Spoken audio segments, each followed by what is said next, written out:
keahlian di bidang itu, ya justru kasih tanda tanya, ayo kita diskusikan sama-sama gitu. Jadi itu adalah hasil dari diskusi terkait dengan sesuatu, jadi itu kita diskusikan. Nah, jadi maksudnya dalam hal ego ini, insya Allah saya gak ada untuk itu. Saya yakinkan kepada baraya semua, saya tuh menjadwalkan introspeksi, perenungan itu jauh lebih lama daripada jam baca saya.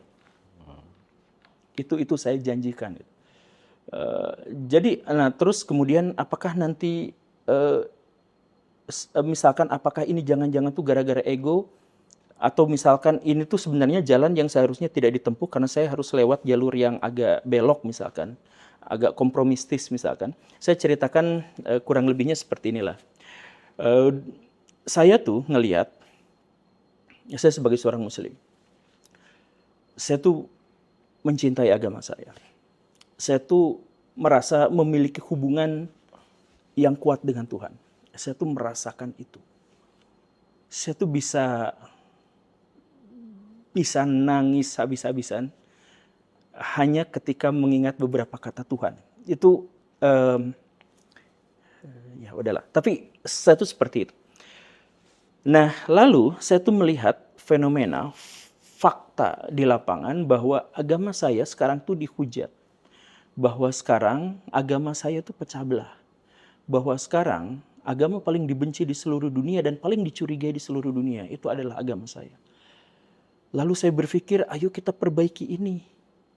Lalu saya ajak orang-orang untuk memperbaiki diri. Saya sampaikan, misalkan begini.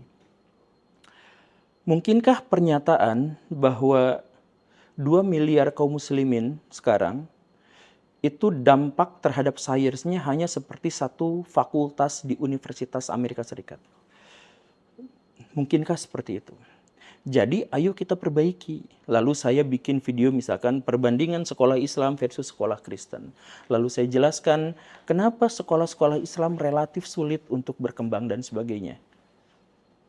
Itu adalah narasi introspeksi. Saya sebagai orang beragama, saya sebagai orang Islam, ayo kita perbaiki sama-sama masalah. Tapi apa yang terjadi? Saya diserang sebagai pembenci Islam, kemudian dinarasikan, Bul, Anda itu lihat peradaban Islam Ibnu Sina, Al-Khawarizmi, lihat peradaban dari yang dibikin oleh Al-Farabi, Al-Ghazali dan sebagainya. Jadi mereka kembali ke masa lalu untuk menenangkan jiwa mereka. Jadi saya ngajak, ayo kita perbaiki diri, ayo kita introspeksi, kita tahu bahwa kita sekarang tertinggal, bahwa sekarang peradaban kita itu sedang tidak baik-baik saja, bahwa Indonesia yang kita cintai sekarang itu udah banyak korupsi, di bawahnya buang sampah sembarangan, ada pungli di mana-mana. Itu semua adalah sebuah masalah dan masalah itu tuh harus kita selesaikan. Dan untuk menyelesaikan setiap masalah, kita tuh harus mengakui masalahnya apa. Kan kita nggak mungkin dapat solusi kalau kita nggak tahu masalahnya apa. Kalau misalkan gedung ini runtuh, tapi gedung ini mau runtuh, tapi kita nggak tahu masalahnya tuh di mana, apa yang bisa kita perbaiki? Kita tuh harus memulai dari mengetahui masalahnya apa, kemudian menyadari dan kemudian mengakui itu. Nah, upaya saya sekedar